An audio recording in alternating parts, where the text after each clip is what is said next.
जब मैं कॉलेज से वापस आई तो शाम का वक्त हो चुका था। गली के नुक्कड़ पर खेलते बच्चे और धूप के आखिरी टुकड़े जैसा दिखता ये रोज का नजारा था। इसमें कुछ भी खास नहीं था, लेकिन घर में कदम रखते ही वही जानी पहचानी आवाज सुनाई दी। सिलाई मशीन की आवाज, वही जो मैं बरसों से सुनती आ रही थी। मैं चुपचाप अंदर दाखिल हुई, बैग सोफे पर रखा और दबे पांव उस कमरे में गई जहां माँ हमेशा बैठी होती थी। आज भी वही मंजर था। वो फर्श पर बैठी कपड़े सिल रही थी। उनका हाथ लगातार सिलाई मशीन के हैंडल पर चल रहा था और बगल में धागों का डिब्बा रखा था, जिसमें कई रंगों के धागे थे, जैसे कि मेरे मन के संघर्ष की कहानी सुना रहे हों। मैं उनके पीछे जाकर धीरे से अपने दोनों हाथ उनके गले के पास डाल दिए।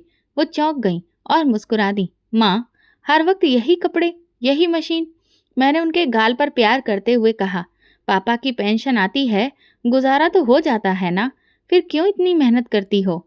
उन्होंने सिलाई रोककर गर्दन मोड़ी, मेरी तरफ ऐसे देखा जैसे सब कुछ जानती हूँ। लेकिन फिर भी मैं पूछ रही हूँ। ये सब तुम्हारे लिए है मेरी बच्ची, उन्होंने प्यार से कहा। तुम्हारी शादी के दहेज के लिए? मैंने उनके चेहरे की तरफ ध्यान से देखा।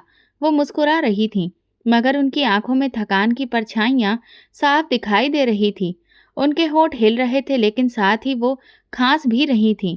वही पुरानी सी खांसी जो अब बहुत जिद्दी होती जा रही थी। माँ, छोड़ दो ये सब, आराम करो, आपकी तबीयत भी ठीक नहीं लग रही है। मैंने उनके हाथ से कपड़ा लेकर एक तरफ रख दिया। नहीं बेटा, अभी तो बहुत पैसा जमा करना है, उन्होंने एक लम्हे को रुककर कहा। वैसे भी काफी पैसा जमा हो भी गया है, कम से कम 20-25 लाख तो हो गए होंगे बैंक में। ये सुनते ही मैं हैरान रह गई। कभी उन्होंने मेरे सामने ये बात नहीं की थी। ये सुनकर दिल जैसे थम सा गया। मैंने सिर्फ इतना कहा, इतना पैसा अकेले कैसे? थोड़ा थोड़ा करके, बरसों की मेहनत है ये। मैंने किसी को नहीं बताया, बस तुम्हारे लिए है। मैंने उनके घुटनों पर सिर रख दिया। माँ, आपने मेरे लिए इतनी मेहनत की, कौन करेगा? अगर माँ करे तो कौन? उनके लहजे में मजबूती थी। तुम्हें पता है ना, तुम जैसी माँ सबको नहीं मिलती, मैंने धीरे से कहा। वह हंसने लगी। तो क्या हुआ? अगर पापा की पेंशन है, घर है, पर अच्छे रिश्ते वाले तो सब कुछ देखते हैं। सिर्फ सादगी नहीं, जेवर, फ्रिज, टीवी, बेड, सब चाहिए होता है। और तुम तो मेरी राजकुमारी हो। तुम्हारी शादी राजकुमारी की तरह होगी। मैंने उनकी आंखों में चमक देखी। शायद वो किसी ऐसे सपने को हकीकत में देख रही थी जो मेरे लिए अभी देखना भी बहुत दूर था। मैं उनकी गोद में सिर रखकर लेट गई। वो मेरे बाल सहलाती रहीं। सिलाई मशीन अब खामोश हो चुकी थी, पर कमरे में जो सुकून था वो उस मशीन की आवाज़ से कहीं ज़्यादा गहरा और प्यार भरा था। माँ, अगर कभी कुछ ना हुआ तो? मैंने धीरे से पूछा। कुछ ना होगा तब होगा। मैंने जो सोच रखा है वो पूरा होकर रहेगा। उनकी खांसी फिर से शुरू हो गई। वो उठकर पानी पीने लगी तो मैं जल्दी से गिलास पकड़ लाई। चलो डॉक्टर के पास चलते हैं, वो कहने लगी। नहीं, ये पुरानी खांसी है, ठीक हो जाएगी, तुम इतनी फिक्र मत किया करो। मैं कुछ नहीं बोली, बस उन्हें देखती रही। उनकी पतली सी हड्डियों पर ढीला ढाला सूट, हाथों में सिलाई मशीन के निशान और आंखों में बस एक सपना जो मेरी खुशी का था। अगले दिन हमेशा की तरह मैं कॉलेज गई थी। वापस आई तो माँ सिलाई मशीन पर काम नहीं कर रही थी, बल्कि किचन में बैठकर चाय पी रही थी। मुझे देखकर उनके चेहरे पर एक अलग सी खुशी दिखाई दी। आज बहुत खुश लग रही हो माँ, मैं बैठते हुए बोली। उन्होंने चाय का कप मेज पर रखा और धीरे से बोली, आज रिश्ते वाली आई थी।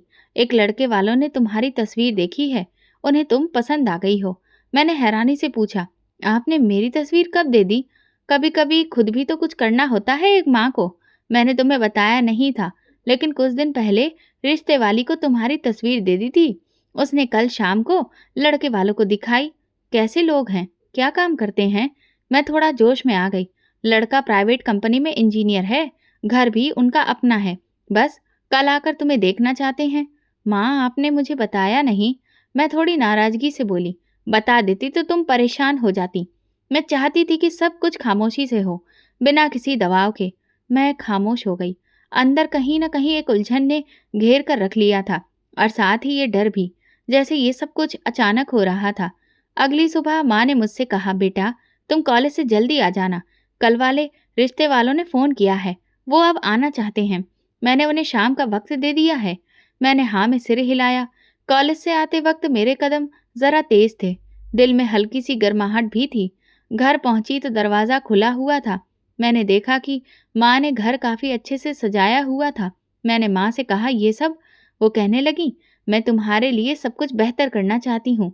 मैंने कहा, माँ, आपने बहुत कर लिया है, अब आप आराम करिए, चाय बनाकर मैं तैयार करती हूँ। वो बोली, नहीं, मैं खुद ही बना लूंगी।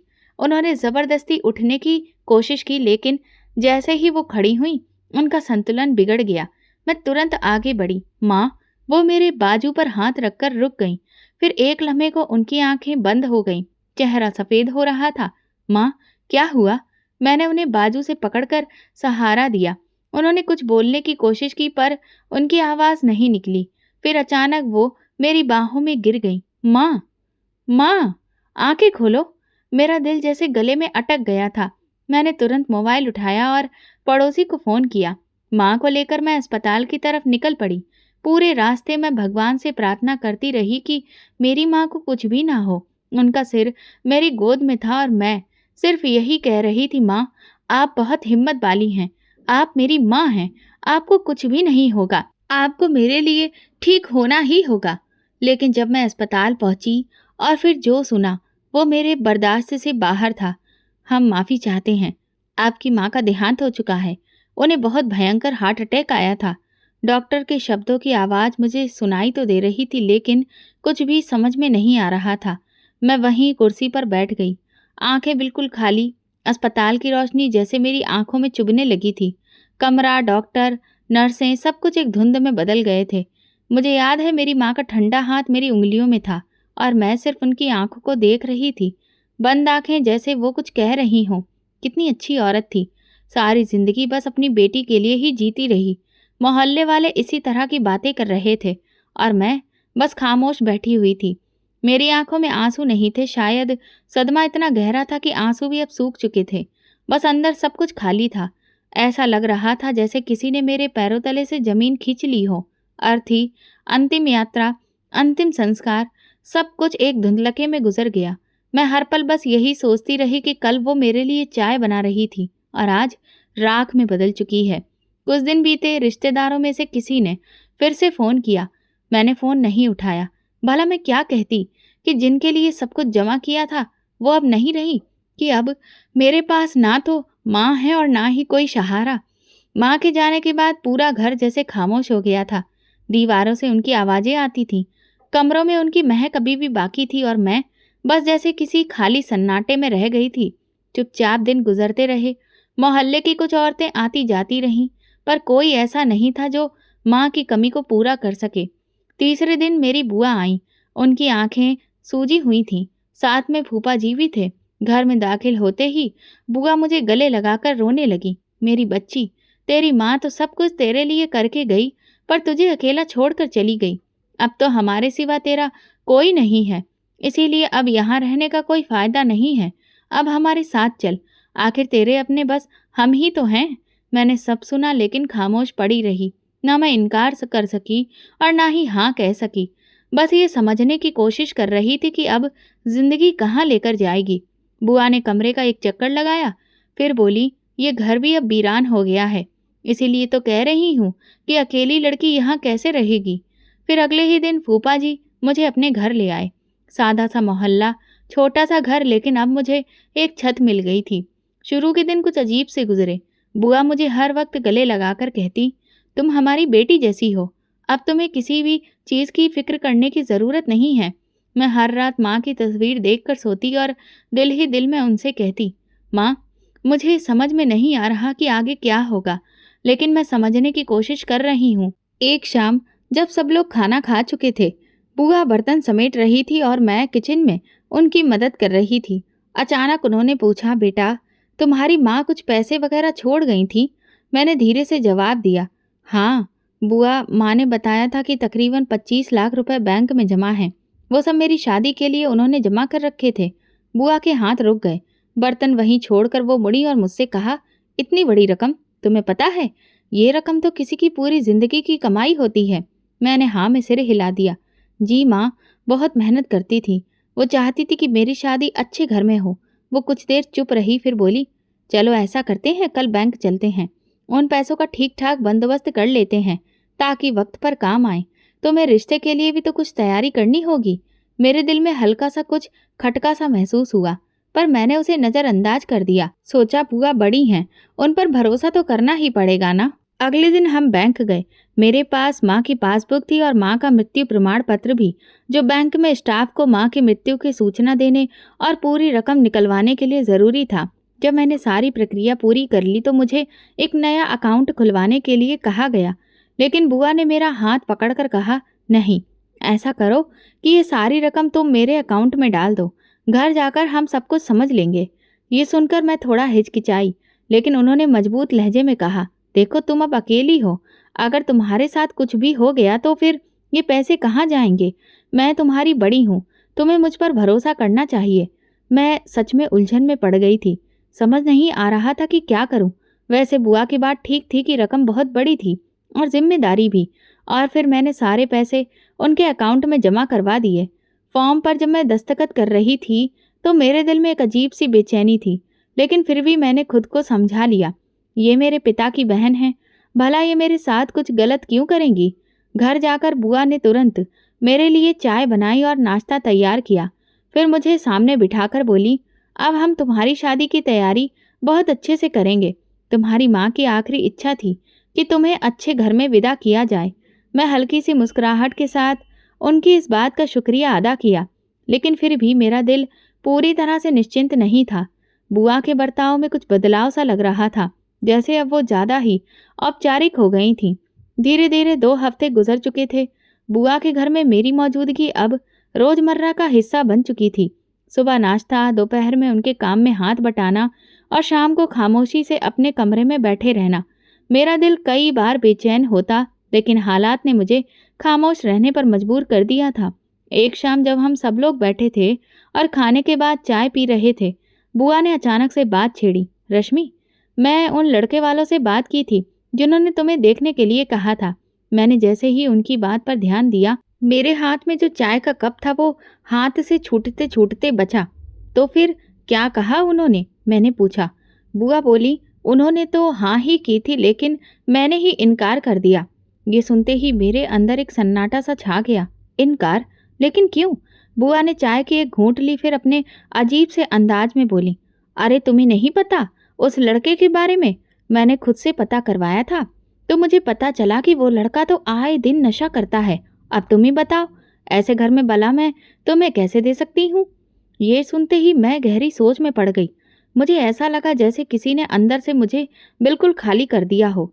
वो लड़का जिसकी तस्वीर माँ ने बड़े ही फक्र से देखी थी, जिसकी नौकरी, पढ़ाई और शराफत की बात खुद माँ ने की थी, अब अचानक से वो शराबी निकल आया।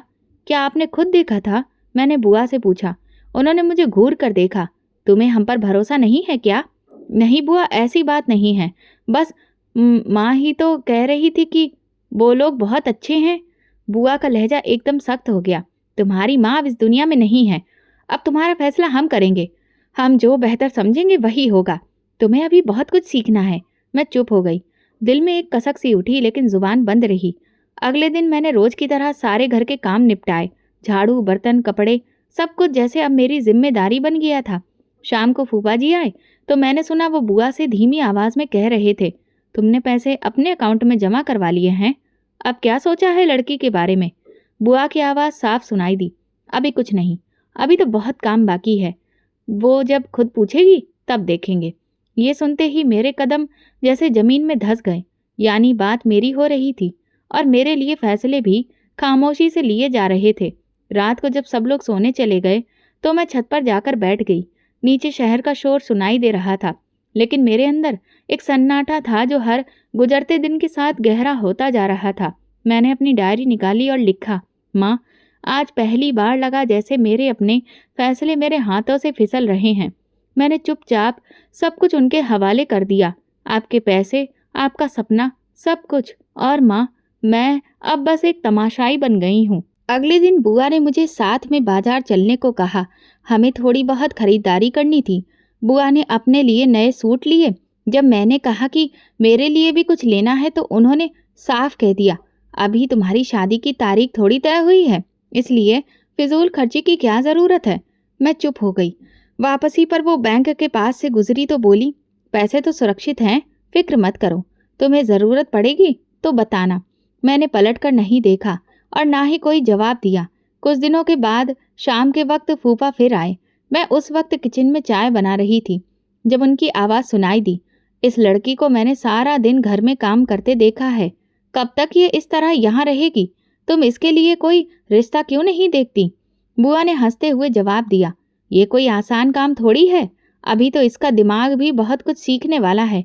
और वैसे भी इतने लड़के थोड़ी ना है जो हर हफ्ते कोई ना कोई मिल जाए। चाय कप में डालते वक्त मेरे हाथ कांपने लगे। मैंने खुद को संभाला और ट्रे में चाय रखकर उनके सामने रख दी। फूफा जी ने मुझे देखा, कुछ बोलने के लिए होंठ खोले, लेकिन फिर चुप हो गए। शायद उनकी जुबान साथ नहीं दे रही थी।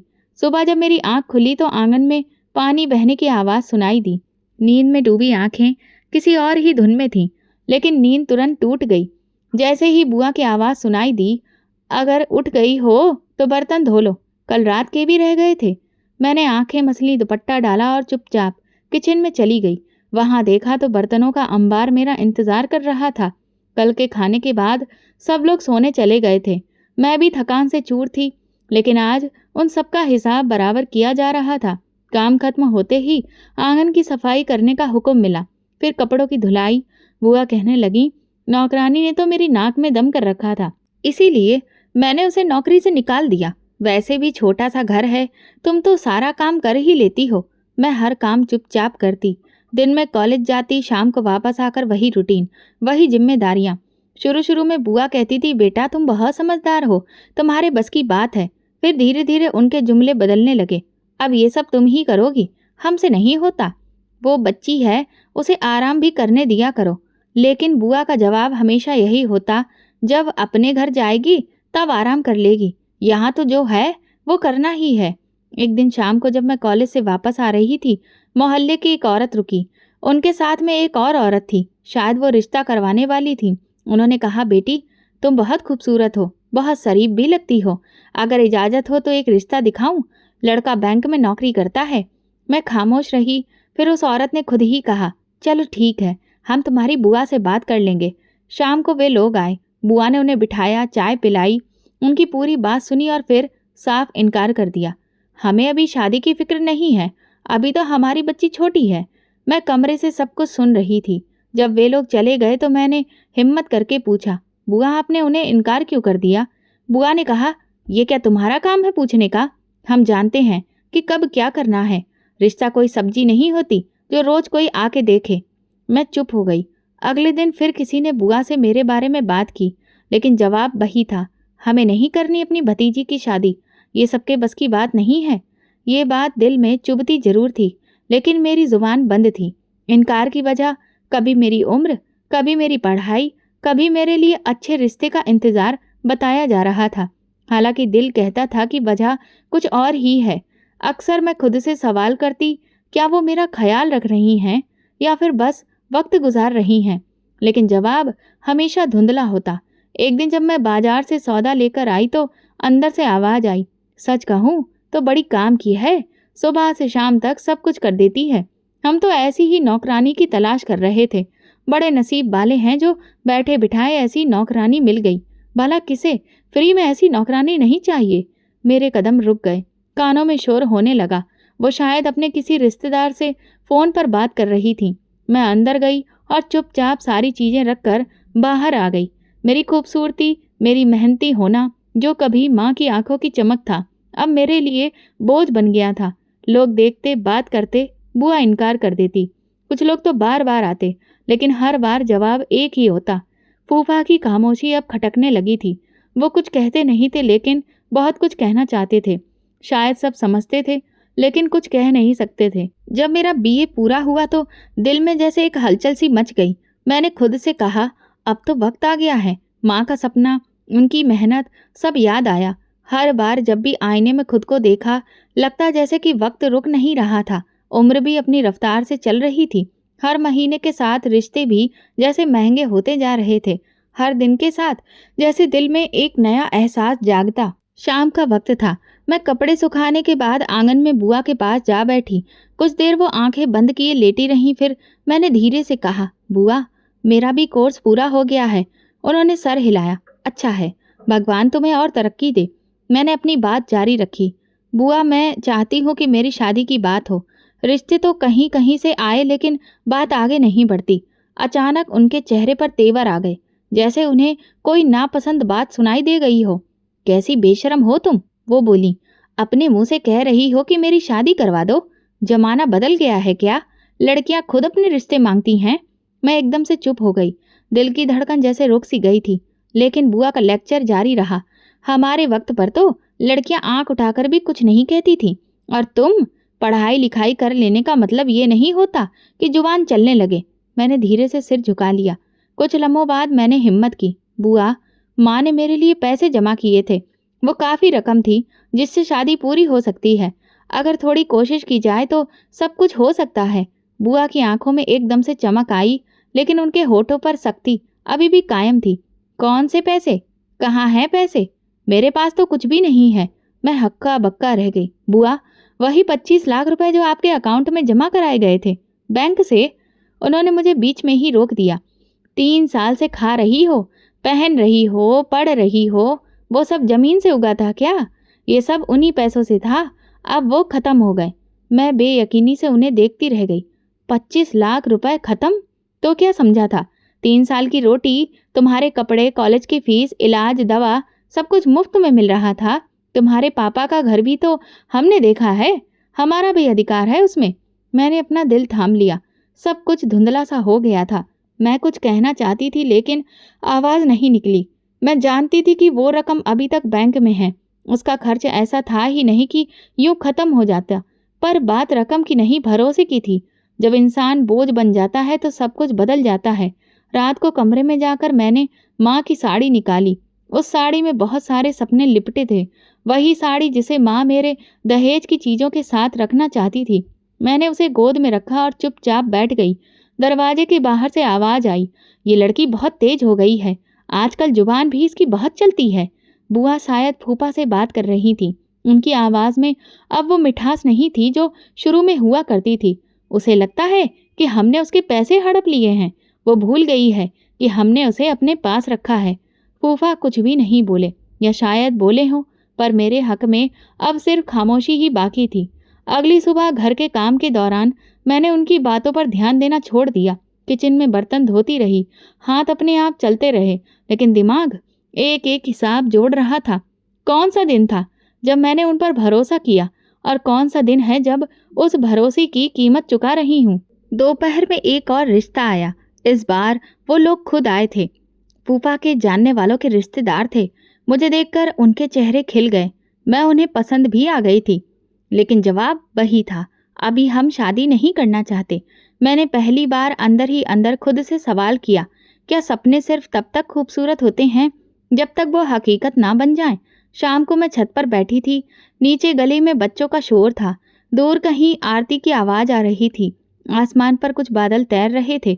माँ की वो बात याद आई, तुम्हारी शादी राजकुमारी की तरह होगी। मैंने आसमान की तरफ देखा। कहाँ राजकुमारी और कहाँ ये हाल। अब तो सपने भी बोझ बन चुके थे, और उन बोझों का वजन इतना भारी था कि मेरी कमर झुकने लगी थी। मैंने दिल में फैसला किया, अगर ये सब कुछ ऐसे ही चलता रहा तो अब मुझे खुद ही कोई ना कोई रास्ता निकालना होगा। ये खामोशी और ज़्यादा बर्दाश्त नहीं हो सकती। सपने अगर बोझ बन जाएं तो या तो उन्हें पूरा करना पड़ता है या फिर दफन। पिछले कुछ दिनों से मेरे मन में सिर्फ एक ही बात चल रही थी, क्या वो सब सच था जो बुआ ने कहा? क्या सच में वो 25 लाख रुपए खत्म हो गए हैं?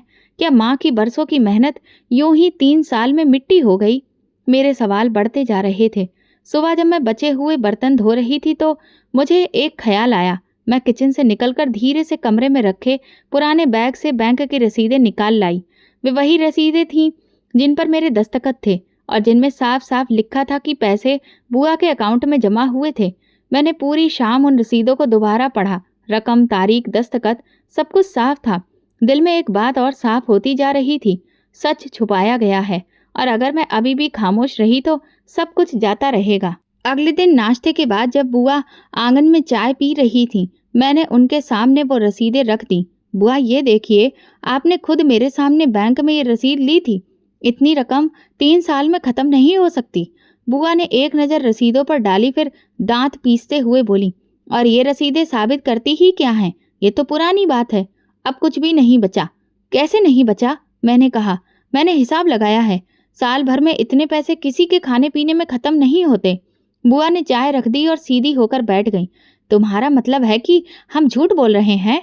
हमने तुम्हें पाला पोसा, छत दी, खाना दिया, पढ़ाया, और अब तुम हमें हिसाब दे रही हो? मैंने धीमे लहजे में कहा, बुआ मैं सिर्फ सच जानना चाहती हूँ। ये पैसे मेरी माँ ने मेरी शादी के लिए रखे थे। उन्होंने गुस्से से मेज पर हाथ मारा। तुम्हारी माँ तो चली गई, अब हम हैं, और हम जो चाहेंगे वही होगा। पैसे थे लेकिन खत्म हो गए, और अब बात भी खत्म। मैं अपनी जगह से उठकर बोली, ना वो घर मेरा रहा और ना ये पैसे। फिर मुझे यहाँ पर क्यों रखा है? सिर्फ काम करवाने के लिए? बुआ की आंखों में जैसे शोले भड़क उठे। उन्होंने आगे बढ़कर मेरे गाल पर जोर का थप्पड़ मारा। तुम जैसी नमक हराम लड़कियां ही बड़ी होकर जवान दराजी करती हैं। हमने तुम्हारे सिर पर साया रखा और तुम हमें ही कटघरे में खड़ा कर रही हो। मेरी आंखों के सामने धुंध छा गई थी, लेकिन मैं पीछे नहीं हटी। आपने मुझे अपने सिर पर नहीं बल्कि गुलाम बनाकर रखा है। माँ की अमानत को आपने अपना हक समझ लिया है। ये सुनकर वो और भी ज्यादा भड़क गई। दूसरा थप्पड़ उससे भी ज्यादा जोर का पड़ा था। मेरी आंखों से आंसू टपक पड़े, लेकिन जुबान पर अभी भी कोई कपकपाहट नहीं थी। फूफा कमरे से निकले और चिल्लाकर बोले, ये क्या तमाशा लगा रखा है? बुआ ने उनकी तरफ देखा। ये हमें चोर कह रही है, हम पर इल्जाम लगा रही है। मैं फूफा जी की तरफ देखकर बोली, आप सब कुछ जानते हैं, प्लीज सच बोलिए। फूफा जी कुछ लम्हे चुप रहे, फिर बेजारी से बोले, देखो जो होना था हो गया, अब बात बढ़ाने का कोई फायदा नहीं। उनकी बात सुनकर मुझे ऐसा लगा जैसे किसी ने मुझे जमीन पर पटक दिया हो। जिसे मैं अपनी आखिरी उम्मीद समझ रही थी, वो भी उनके साथ ही खड़ा था। मैं कमरे में वापस चली आई। आंखों से बहते आंसू थमने का नाम नहीं ले रहे थे। रात भर नींद नहीं आई। हर पल वही लम्हा याद आता रहा जब मैंने उन लोगों पर सादगी से भरोसा किया था, जब बैंक में खड़ी होकर मैंने पैसे उनके अकाउंट में जमा करवाए थे, जब उन्होंने मेरी माँ के सपनों का वास्ता देकर कहा था, बेटी हम तुम्हारी शादी करेंगे। अब वो सब एक झूठ लग रहा था। मुझे सिर्फ इस्तेमाल किया गया था, सपने दिखाकर, वादे करके, और आखिर में मुझे मेरी ही अमानत से बेदखल कर दिया गया था। सुबह हुई तो दरवाजे के बाहर दो औरतें बात कर रही थीं। एक ने कहा, सुना है लड़की ने बदतमीजी की है, अब इसे निकाल ही देना चाहिए। मैं अंदर से सुन रही थी और दरवाज़ा बंद कर लिया। सोच लिया था अब मैं खामोश नहीं रहूंगी। ये सब कुछ अब और नहीं झेलूंगी। अपनी माँ की कुर्बानियों को मिट्टी में नहीं मिलने दूंगी। मैंने शीशे में अपना चेहरा देखा। एक तरफ थप्पड़ का निशान था, लेकिन उसके नीचे मेरी आंखों में एक नई रोशनी थी। फैसला हो चुका था।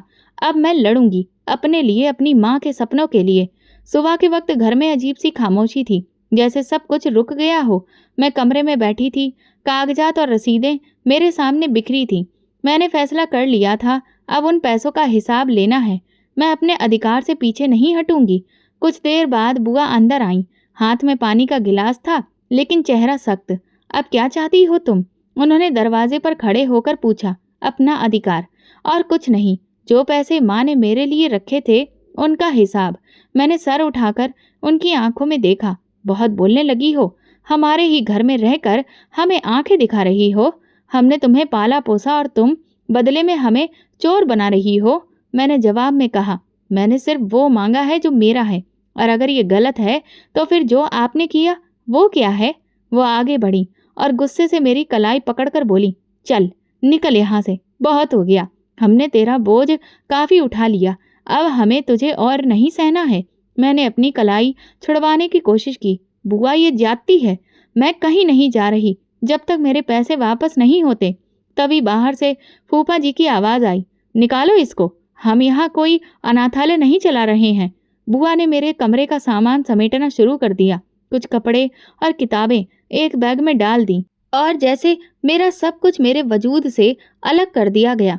ये तेरा सब कुछ है ना, ले जा इसे भी। हमने जो दिया वो वापस नहीं देंगे। बुआ ने दरवाज़ा खोला और मुझे बाजू से पकड़कर आंगन तक घसीट कर ले आई।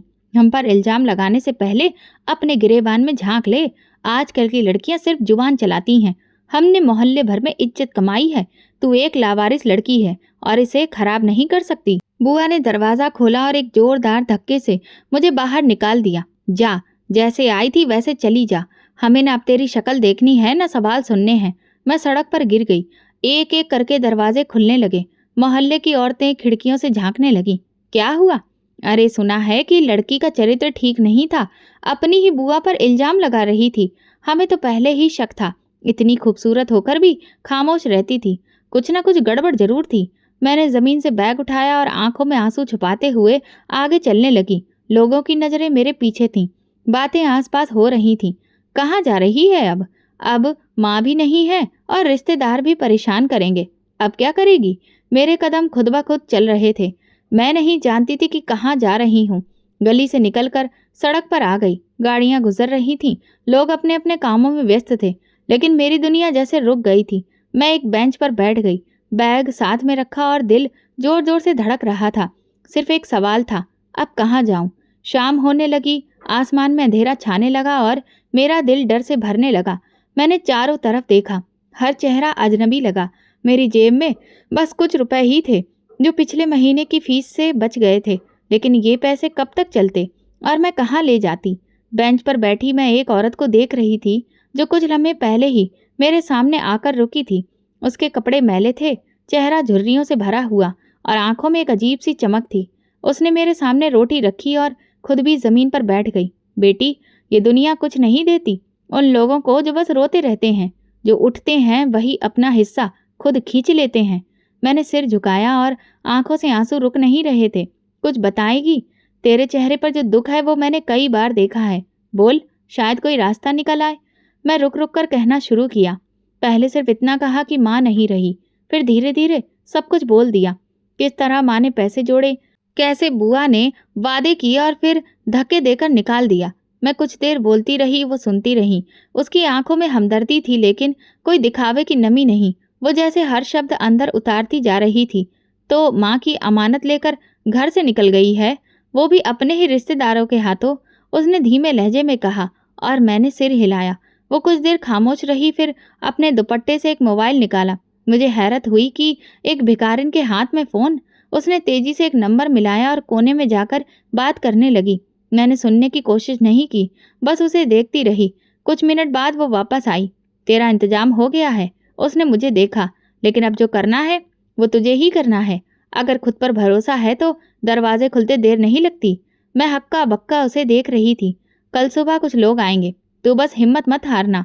मैं कुछ बोल न सकी, सिर्फ हाँ में सिर हिला दिया। मेरी आंखों में पहली बार एक अजीब सी रोशनी उतरने लगी थी, जैसे किसी ने धुएं भरे आईने को साफ कर दिया हो। अगली सुबह सूरज कुछ देर से निकला, या शायद मुझे ऐसा लगा कि ये रात ही लंबी थी। सुबह उठकर बैग समेटा तो वो औरत गायब थी। सिर्फ एक कागज छोड़ गई थी, जिसमें कुछ शब्द लिखे थे। खुद को कभी कमजोर मत समझना। तेरे अंदर जो आग है वो पहाड़ को भी पिघला सकती है। दोपहर के करीब 2 लेडी पुलिस ऑफिसर्स वहां पहुंची। साधारण कपड़ों में थीं, लेकिन उनके चेहरे पर जो विश्वास था वो मुझे चौंका गया। उनमें से एक ने कहा, तुम्हारा नाम रश्मि है? मैंने सिर हिलाया। चलो हमारे साथ, हमें सब पता है। तुम्हारी बात हम तक पहुंच चुकी है। मैं थोड़ा झिझकते हुए बोली, कहाँ ले जा रही हैं आप लोग? दूसरी ने मुस्कुराकर कहा, तुम्हें वहीं ले जा रहे हैं जहां तुम जैसी लड़कियां अपने हक के लिए लड़ना सीखती हैं। तुम्हारी पुलिस ट्रेनिंग शुरू होने वाली है और सारे खर्चे हम उठाएंगे। ये सुनकर मैं जैसे सुन्न हो गई। मगर मैं पुलिस? उन्होंने मेरे कंधे पर हाथ रखा। तुम्हारी पढ़ाई है, तुम्हारा जज्बा है और तुम्हारे साथ जुल्म हुआ है। अब तुम्हें खुद को मजबूत बनाना है। तुम सिर्फ एक केस नहीं हो, तुम एक मिसाल बन सकती हो। रास्ते भर मेरे मन में वही औरत घूमती रही जिसे मैं भिखारिन समझ बैठी थी। वो शायद कोई आम औरत नहीं थी, शायद किसी डिपार्टमेंट या किसी खास मिशन की अफसर थी, लेकिन उनकी आंखों में जो चमक थी वो सच थी। जैसे वो जानती हो कि मैं खुद को गिरने नहीं दूंगी। हम पुलिस ट्रेनिंग सेंटर पहुंचे, जहां एक छोटा सा कैंप था। वहां कुछ और लड़कियां भी मौजूद थीं। उन सब की अपनी अपनी कहानी थी। किसी को उनके बाप ने निकाल दिया था, तो किसी को उसके पति ने छोड़ दिया था और किसी की माँ को ससुराल वालों ने मार दिया था। मैंने वहां सीखा कि कमजोर वो नहीं होते जिनके पास कुछ भी नहीं होता, बल्कि कमजोर वो होते हैं जो लड़ना छोड़ देते हैं। उस रात मैंने अपनी डायरी में पहली बार कुछ लिखा, माँ, आज किसी ने मेरी माँ बनने की कोशिश की। उस औरत ने मेरे अंदर की वो रोशनी जगा दी जो मैं खुद ही भूल गई थी। अगर मैं कुछ बन गई तो सिर्फ इसलिए कि किसी ने मुझे भिखारी नहीं एक इंसान समझा। मेरी ट्रेनिंग की शुरुआत हुई। दिन लंबे थे, दिन थक जाता था, लेकिन फिर भी एक सुकून था। मैं जानती थी कि ये सफ़र आसान नहीं है लेकिन बहुत ज़रूरी है। अब मैं किसी पर बोझ नहीं थी। अब मैं खुद एक नई बुनियाद रख रही थी और कहीं न कहीं उस औरत से मिलने के बाद और ज़्यादा मजबूत होती जा रही थी। भगवान अनाथों के सिर पर हाथ रखता है, बस हिम्मत नहीं हारना। ट्रेनिंग का पहला दिन शुरू हुआ तो मुझे पहली बार एहसास हुआ कि असली सफ़र तो अब शुरू हुआ है। सुबह 4 बजे की शुरुआत, गहरे अंधेरे में लाइन में खड़े चेहरे और सख्त लहजे में दिए गए आदेश। हर लम्हा एक परीक्षा था। शरीर के साथ साथ दिमाग भी लगातार आजमाइशों में था। इंस्पेक्टर सानिया जो हमारी कोच थीं, पहली बार सामने आई तो उनकी आंखों में जो शक्ति थी वो उनके शब्दों से ज़्यादा साफ झलक रही थी। यहाँ जज्बात लेकर नहीं आए हो, उन्होंने कहा। यहाँ सिर्फ अनुशासन, हिम्मत और सहनशीलता ही तुम्हारे काम आएगी। अगर ये 3 चीजें नहीं है तो बाहर का रास्ता सामने है। मैंने उनकी बात सुनी और आंखें नीचे रख ली, लेकिन दिल में कुछ और ही चल रहा था। माँ का चेहरा, वो 25 लाख रुपए, वो सिलाई मशीन और बुआ की चीखने चिल्लाने की आवाज़ें, सब एक साथ मन में घूम रहे थे। पहली बार मैं 2 किलोमीटर की दौड़ थी। गर्मी में सांसें टूट रही थीं, पसीना आंखों में चुभ रहा था, लेकिन मैंने हार नहीं मानी। साथ वाली लड़की नीचे गिर गई, उसकी सांस फूल गई, लेकिन मैंने अपने कदम धीमे नहीं होने दिए। मैंने दिल में एक ही बात ठान ली, माँ मैं आपका सपना हूँ और मुझे पीछे नहीं हटना। दिन भर की कठिनाइयों के बाद जब रात को बिस्तर पर लेटती थी तो शरीर दर्द कर रहा होता था, लेकिन नींद नहीं आती थी। मैंने चुपके से वो तस्वीर निकाली जो मैं अपने साथ लाई थी। माँ, आपने जो मेरे लिए सोचा है वो सब मैं अपने हाथों से हासिल करूंगी। कुछ लड़कियां मुझे अजीब नज़रों से देखती थीं। उन्हें पता चल चुका था कि मैं कहाँ से आई हूँ। कुछ मुझसे दूरी बनाए रखती तो कुछ तंज कसती थीं, लेकिन मैंने कभी किसी की तरफ पलट कर नहीं देखा, क्योंकि मैं सिर्फ अपने रास्ते पर थी। एक दिन शारीरिक सहनशीलता की परीक्षा हुई। रेत के मैदान में 2 घंटे का मार्च, वो भी बिना किसी सुरक्षा के। मेरे घुटनों पर जख्म आ गए, लेकिन मैंने सर से कुछ भी नहीं कहा। हेड ने कहा, जो हार मानते हैं वो नाकाम हैं, लेकिन जो अपने दर्द से सीखते हैं वही कामयाब होते हैं। मैंने खुद से कहा, मेरा दर्द मेरी कमजोरी नहीं है, बल्कि मेरा हथियार है। ट्रेनिंग के दौरान एक दिन इंस्पेक्टर सानिया ने मुझे ऑफिस में बुलाया और कहा, रश्मि, तुम्हारे अंदर कुछ अलग है, कुछ ऐसा जो हर किसी में नहीं होता। मैंने नज़रें नीचे कर लीं और बस इतना कहा, मेरी माँ ने सपने देखे थे और मुझे उन्हें पूरा करना है। वो बोली, तो याद रखो, अब तुम पीछे नहीं जा सकती। तुम्हारे रास्ते अब सिर्फ आगे हैं, और अगर तुमने हार मानी तो सिर्फ खुद को नहीं, उन सबको मायूस करोगी जो तुम्हें मिसाल मानकर जीने का हौसला रखते हैं। उनकी बातें मेरे दिल में उतर गईं। उस रात पहली बार मैंने अपनी डायरी में सिर्फ एक बात लिखी, अब मैं रुकूंगी नहीं। ट्रेनिंग के आखिरी हफ्ते में एक फिजिकल टेस्ट हुआ। वही दौड़, वजन के साथ रुकावटों को पार करना और टारगेट शूटिंग।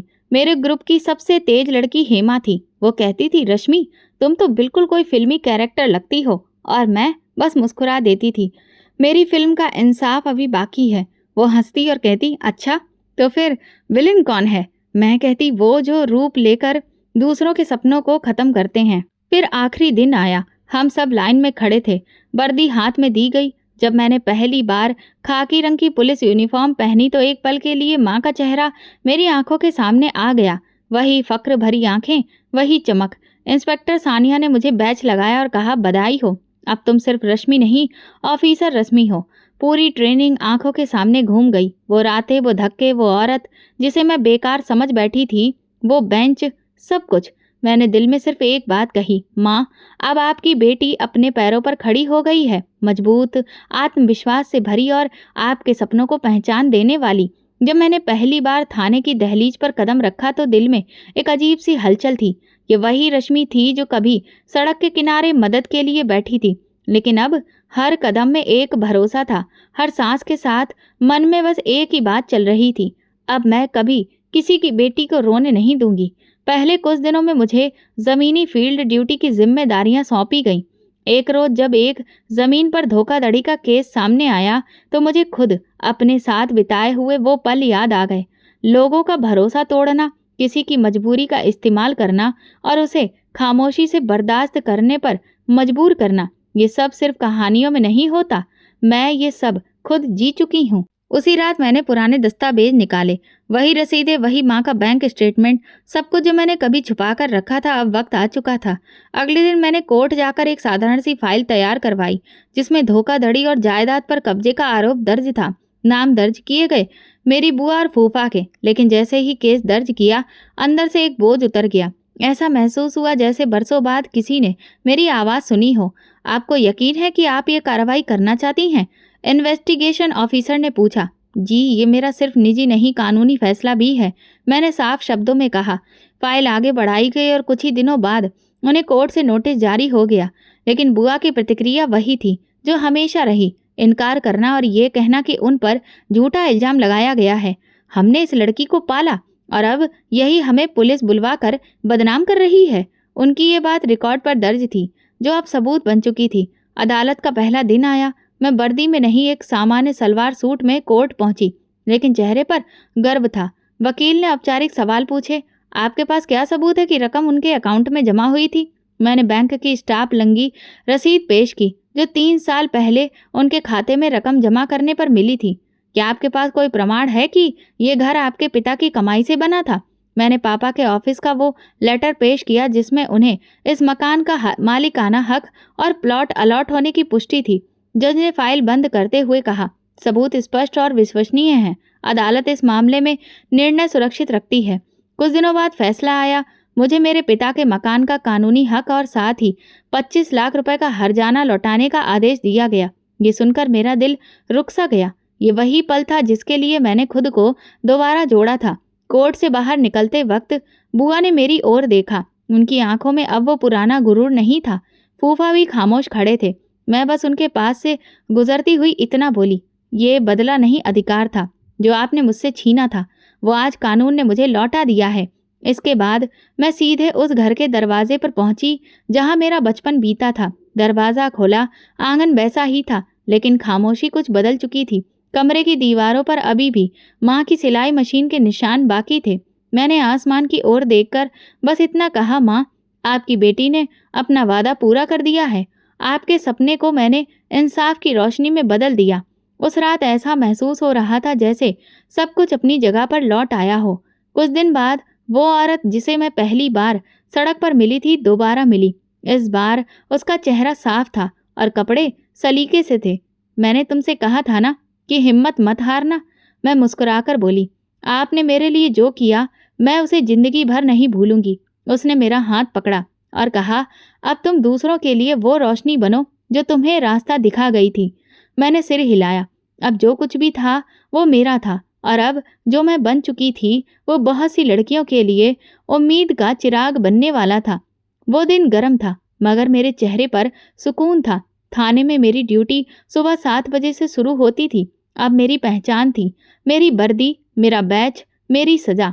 कुछ अफसर मुझे सैल्यूट करते थे और कुछ मेरी राय लेने में हिचकते नहीं थे। मैं जानती थी कि जो फैसला मैंने अपनी माँ के नाम पर लिया था वो अब मेरी इज्जत और पहचान बन चुका था। दोपहर को खबर मिली कि थाने के बाहर 2 मेहमान मेरा इंतजार कर रहे हैं। मैं जैसे ही बाहर निकली, सामने वही 2 चेहरे खड़े थे, बुआ और फूफा। ना चेहरे पर पुराना गुरूर था, न गुस्सा, बस एक शर्मिंदगी थी जो बरसों बाद सच का आईना देखने के बाद आती है। क्या अंदर आना चाहेंगी? मैंने औपचारिकता से पूछा। बुआ ने नजर झुकाकर कहा, हम बस तुमसे मिलने आए थे। मैंने सिर हिलाया और फिर उन्हें अंदर बुला लिया। हम ऑफिस में आमने सामने बैठे हुए थे। कुछ पल खामोशी में गुजरे। फिर बुआ ने कहा, हमें अंदाजा नहीं था कि तुम यहाँ तक पहुँच जाओगी। हमसे गलती हुई, बहुत बड़ी गलती। हम शर्मिंदा हैं। मैंने सब सुना और फिर नरमी से कहा, वक्त के साथ हर इंसान बदल सकता है, लेकिन कुछ फैसले कभी मिटते नहीं। आपने जो किया वही मेरी जिंदगी की नींव बना, इसीलिए मैं शिकायत नहीं करती। बुआ ने धीरे से पूछा, अब तुम खुश हो? मैंने पहली बार मुस्कुराकर कहा, बहुत, और सुकून में भी। वो दोनों इजाजत लेकर जाने लगे तो मैंने बस इतना कहा, शायद भगवान ने आपको मेरी जिंदगी में एक वजह से भेजा था और मैंने वो वजह पहचान ली है। अगले हफ्ते मेरी एक केस पर मीटिंग थी। वापसी पर रास्ते में डिप्टी इंस्पेक्टर ने हमारी पास वाली सीट पर बैठे हुए एक अफसर की ओर इशारा करते हुए कहा, इंस्पेक्टर नमन, ये रश्मि है, हमारी बेहतरीन ऑफिसर्स में से एक। नमन ने हल्के मुस्कान के साथ हेलो कहा। मैंने भी मुस्कुराकर जवाब दिया। मुलाकात मामूली थी, लेकिन उन दिनों वही मामूली बातें ही बदलाव की शुरुआत कर रही थी। कुछ महीने गुजरे। काम के दौरान हम कई बार एक ही जगह पर तैनात रहे। नमन थोड़ा कम बोलता था, लेकिन जब वो बोलता था तो उसके शब्दों में गहराई होती थी। एक दिन इंस्पेक्टर सानिया ने मजाक में कहा, रश्मि, तुम और नमन एक टीम में बहुत अच्छे लगते हो। मैं हंस पड़ी। हम दोनों ज्यादा बोलने वालों में से नहीं थे, शायद इसीलिए वक्त के साथ बातें बढ़ती बनती गईं। नमन ने अपनी जिंदगी के किस्से सुनाए और मैंने अपनी। एक दिन उसने संजीदगी से कहा, तुम जैसी लड़की जो जमीन से उठकर आसमान तक पहुंची है, अगर तुम साथ हो तो जिंदगी की हर मुश्किल आसान हो सकती है। मैंने कुछ नहीं कहा, बस माँ की तस्वीर को देखकर खुद से ये सवाल किया, माँ क्या आप यही चाहती थीं? जवाब दिल से आया, वो जो तुम्हें इज्जत दे वही तुम्हारे काबिल है। कुछ महीने बाद हमारी शादी सादगी से हुई। हमारे कुछ साथी अफसर और कुछ करीबी लोग शादी में शामिल हुए। न कोई दिखावा, न कोई कीमती जेवर, बस दो बराबर के लोग जिन्होंने एक दूसरे की आंखों में सच्चाई देखी। शादी के बाद मैंने माँ की तस्वीर हाथ में लेकर कहा, माँ, मैंने आपका सपना पूरा किया। मैं किसी के सहारे से नहीं बल्कि अपने कदमों पर चलकर ये मुकाम पा पाई हूँ जहाँ आप मुझे देखना चाहती थीं। कुछ दिनों बाद मैंने वो घर पूरी तरह से अच्छे से रेनोवेट करवाया जो कभी मेरे बचपन का हिस्सा था। पुरानी दीवारों को रंग करवाया, सिलाई मशीन को वैसे ही एक कोने में रखा जैसी वो माँ के समय में थी। हर सुबह जब भी वर्दी पहनकर निकलती तो मेरे दिल में ये जज्बा होता कि ये नौकरी सिर्फ मेरे जीवन को चलाने का एक हिस्सा नहीं बल्कि मेरी पहचान है। मैं हर उस लड़की के लिए खड़ी थी जो कभी अनाथ हुई, बेसहारा हुई या किसी ने उसके सपनों को चुराया। आज अगर कोई कहता कि ये वही लड़की है जिसे उसके रिश्तेदारों ने धक्का दिया था, तो मैं मुस्कुराकर देखती। आज मैं वही धक्के किसी और को खाने नहीं देती। रात को डायरी के पन्नों पर मैंने लिखा, मैं अनाथ हूँ लेकिन बेसहारा नहीं। भगवान मेरे साथ है, मेरी माँ का आशीर्वाद मेरे साथ है। कहानी भले ही पूरी नहीं हुई थी, लेकिन सपनों को उड़ान मिल चुकी थी और हर सुबह मेरी कलम से एक नई कहानी लिखी जा रही थी। ये कहानी हमें सिखाती है कि अगर नीयत सच्ची हो, माँ का आशीर्वाद साथ हो और भगवान आपके लिए रास्ता बनाता चले, तो वो आपको कभी भी गिरने नहीं देगा। तो दोस्तों, अगर आपको हमारी ये कहानी पसंद आई हो तो प्लीज़ कमेंट करके ज़रूर बताएं। वीडियो को लाइक करें और ज़्यादा से ज़्यादा शेयर करें। अगर आप चैनल पर नए हैं तो सब्सक्राइब जरूर करें और नोटिफिकेशन बेल दबाएं ताकि अगली अपडेट सबसे पहले आपको मिले। धन्यवाद।